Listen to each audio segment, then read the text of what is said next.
गोरखपुर से बीजेपी उम्मीदवार रवि किशन ने आज नामांकन कर दिया। नामांकन से पहले रवि किशन ने बाकायदा शिव साधना भी की। रवि किशन ने भगवान शिव की पूजा की और उनसे आशीर्वाद लिया।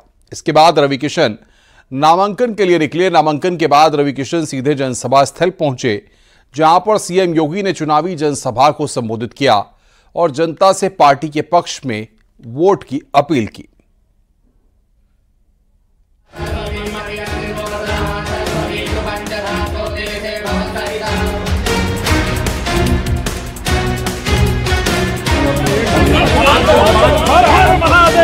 हर महादेव।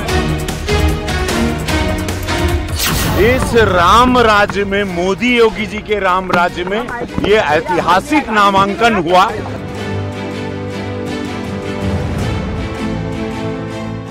ये सारे लोग विपक्ष जो लूट के चले गए, उसके बाद एक ऐसा राम राज्य आया जहां दो निस्वार्थ संत मिले, मोदी योगी। मठ की विरासत पर महंत परंपरा से रवि किशन तक पहुंचे सियासी सफर का आज अहम पड़ाव है।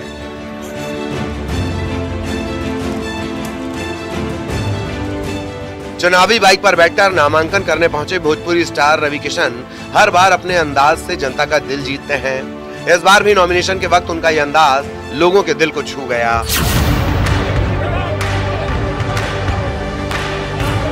हर हर महादेव, हर महादेव।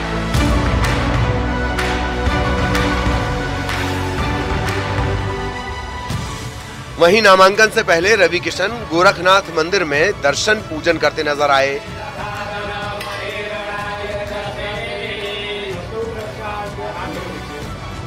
मंदिर में प्रार्थना के बाद वो नामांकन के लिए गए। इस दौरान उन्होंने कहा कि मोदी योगी के कार्यों से विपक्षी पूरी तरह से हताश हैं।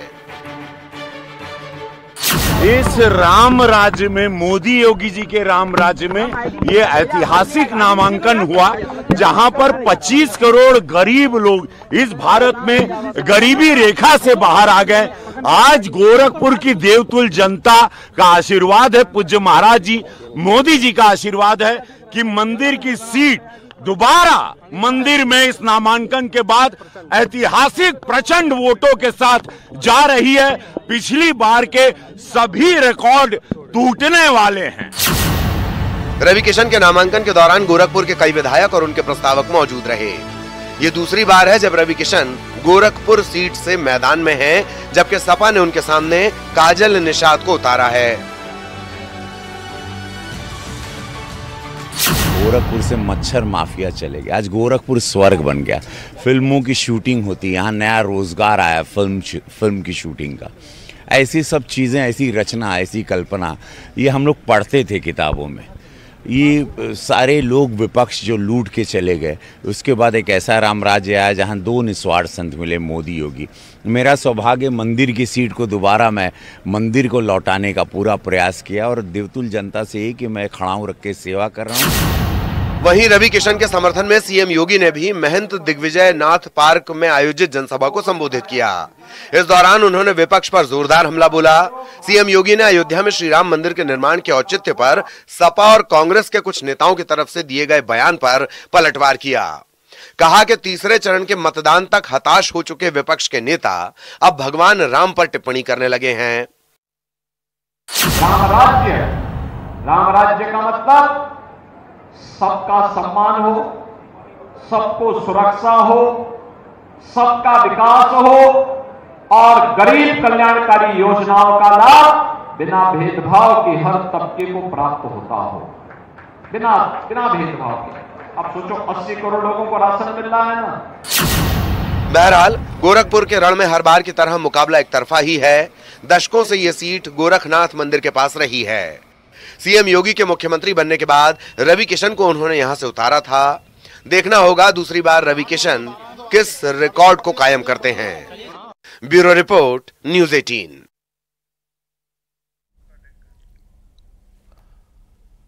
गोरखपुर से बीजेपी प्रत्याशी रवि किशन ने नामांकन भरने के बाद न्यूज़ 18 से खास बातचीत की है। 2014 में राजनीति में कदम रखा, 2019 में बीजेपी के टिकट पर चुनाव लड़े और गोरखपुर से चुनाव जीते। एक बार फिर से भाजपा ने उन्हीं पर भरोसा जताया है। न्यूज़ 18 पर इस वक्त मेरे साथ हैं गोरखपुर से सिटिंग एमपी और एक बार फिर से बीजेपी के लिए कंटेस्ट कर रहे रवि किशन जी। रवि किशन जी, बहुत स्वागत है आपका न्यूज 18 पर। नमस्कार, न्यूज 18 के सभी दर्शकों को प्रणाम। कैसी हैं आप? मैं एकदम बढ़िया हूँ। आप सबसे पूछते हैं और बताते हैं कि देश में काबा, यूपी में काबा, इस बार बताइए का काबा? यहाँ पे तो देखिए, अब आपको लग रहा है कि आप किसी सुंदर से शहर में, किसी बड़ी सिटी में हैं। यहाँ पर 1 लाख करोड़ का काम केंद्र का और राज्य का पिछले 5 साल में। ये पहला शहर है जिसने यहाँ पर शूटिंग का रोजगार फिल्मों का देखा हमारे आने के बाद। मोदी जी को धन्यवाद, पूज्य योगी महाराज जी को धन्यवाद कि उनके सानिध्य में मैंने जो सीखा, गरीबों को रोजगार कैसे देना, आत्मनिर्भर कैसे करना, कैसे सेल्फ जॉब क्रिएट करना, वो चीजें हैं। और एक वो जो बहुत ही सुंदर चीज हुई, जागरूकता हुई, लोगों ने अपने आप को, युवाओं ने मुझ में देखा कि जब ये इंसान कर सकता है, पूरे वर्ल्ड में इसका भी नाम हो सकता है, तो हम लोग भी कर सकते हैं। तो एक उम्मीद जगी सबको। वो थैंक्स और पूरा श्रेय जाता है मोदी योगी जी के इस राम राज्य में। योगी महाराज जी को एक एक पल के लिए उन्होंने मुझे उंगली पकड़ के सिखाया कि इस तरह से सदन में बात करना है, ऐसे अपनी बातों को रखना है। और मैं सबसे ज्यादा प्रश्न पूछने वाला पहला सांसद बना पूरे प्रदेश का। वाराणसी के बाद सबसे बड़ी हॉट सीट जिसे कहा जाता है वो गोरखपुर है। अब मौसम भी गर्म है, सियासत भी गर्म है, तो बताइए मुझे यहाँ मुद्दे कितने गर्म हैं गोरखपुर में? यहाँ पर मुद्दे देखिए, जब मैं आपके लिए सब कुछ कर दूं, मैंने आपको सुरक्षा एक बेटी के रूप में दी, मैंने आपको रोजगार क्रिएट किया, गीडा इंडस्ट्रियल एरिया लगाया, आपके पास एम्स है, फर्टिलाइजर मोदी जी ने दिया, आपके पास वंदे भारत ट्रेन है, आपके पास अनगिनत एयरक्राफ्ट है यहाँ पे जो यहाँ से चलते हैं, सड़कों का जाल है, केंद्र की सारी बड़ी योजनाएं इस धरती पर उतरी हैं, फ्यूचर बहुत बड़ा है। गोवा जाने की जरूरत नहीं, पानी में यहाँ पर क्रूज चलता है। शाम को आपको पेरिस या नेपेंसी रोड मुंबई की याद नहीं आएगी। इतना सुंदर गोरखपुर 4 लेन 6 लेन से भरा हुआ, एजुकेशन हब हो चुका है, हेल्थ का हब हो चुका है, सुरक्षा, सिक्योरिटी, सीसीटीवी, पूरे शहर को हमने सीसीटीवी से लॉक कर दिया कि कोई अपराधी निकल नहीं सकता। ये सारा प्रयास, ये सारी चीजें, प्रशासन, शासन, सब कुछ मिलके, नेतागण, विधायकगण, एक एक व्यक्ति और देवतुल जनता मिलके इसको चौमुखा एक अद्भुत सा माहौल बना। तो आप सरकार के कामकाज को तो लोगों के बीच में ले जाएंगे, लेकिन अगर चुनावी मुद्दों की बात करें राष्ट्रीय स्तर पर, तो ओबीसी पॉलिटिक्स को लेकर प्रधानमंत्री मोदी ने बयान दिया कि ओबीसी का हक छीन करके मुस्लिमों को देना चाहता है विपक्ष। इस पर आप क्या बताना चाहते हैं? देखिए, विपक्ष ने हमेशा तुष्टीकरण की राजनीति की है। उन्होंने एक समुदाय को ऐसे ही भड़काया, बरगलाया, आनंद, उनको एक लालच देके, उनको हमेशा एक चॉकलेट झूठा देके, या उनके लिए अपना एक वोट बैंक करने के लिए उन्होंने देश के अहित में भी काम किया। वोट ही उनकी राजनीति रही, परिवार ही उनकी राजनीति रही। और परिवार के लोग, जैसे अब सपा के 2 दर्जन लोग परिवार से ही चुनाव लड़ रहे हैं, तो ये पूरा देश को पता चलेगा। प्रधानमंत्री मोदी जी ने जिस चुनाव में जो जो शब्द कहे, उसमें कोई भी गलत बात नहीं की, सत्य ही कहा है। मणिशंकर अय्यर का एक बयान सामने आया है। आज ही उन्होंने कहा, अभी सैम पित्रोदा साहब के बयान की चर्चा थी, हालांकि कांग्रेस ने उन पर कार्रवाई कर दी, लेकिन अब मणिशंकर अय्यर कह रहे हैं कि भारत को पाकिस्तान का सम्मान करना चाहिए क्योंकि उसके पास एटम बम है, अगर उसने गिरा दिया तो। इससे पता चलता है कितनी डरपोक पिछली सरकार रही 2014 के पहले, कितनी कमजोर रही, कितनी लाचार, बेबस रही, और कितना कमजोर अपने देश की जनता को ये लोग ऐसे बयान से पहले भी करते आए। उसी के बल पर सब लोगों ने अटैक किया, परास्त किया, और चाइना हो, पाकिस्तान हमेशा धमकाता रहा।